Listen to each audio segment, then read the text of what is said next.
Јас како лекар прво би сакала на сите да ви се заблагодарам и да ви честитам што навистина доследно ги почитувате сите мерки за заштита од коронавирусот, затоа што е тоа навистина многу важно во овој период кога се справуваме со една од најголемите светски пандемии што светот воопшто ги памети. И се разбира, кога зборувам за здравието, неминовно е да ја спомнам и животната средина, бидејќи таа е директно поврзана со здравието. И затоа ние како Зелена партија сме навистина многу загрижени од изјавите на некои од кандидатите за пратеници од опозицијата во изборна единица 3, кои деновиве најавуваат дека ќе отвараат нови рудници, и тоа точно овде во Пробиштип, рудникот Плавица, бидејќи, знаете, дом со години се бореше, се бори и продолжува да се бори против отворањето на нови рудници, затоа што едноставно екологијата и рудниците не одат заедно.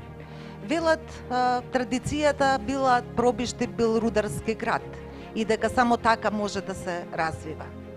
Да, во минатиот век немаше научни докази дека рудниците имаат штетно влијание по здравието на луѓето и по животната средина.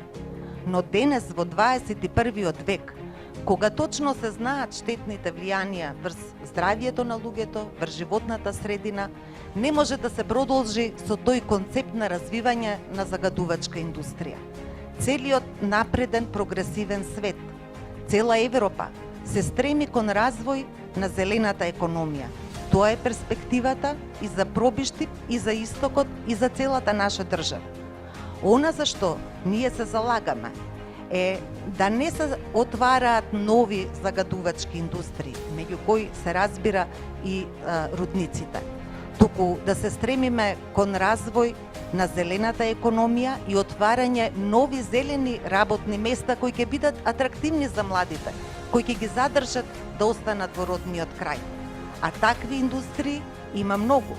Од IT секторот, од земјоделието, сточарството, обновливи извори на енергија, енергетска ефикасност, екотуризмот и многу други. Бидејќи само на овој начин можеме истовремено да постигнеме и заштита на животната средина и здравието на луѓето и економски развој и благосостојба на сите нас.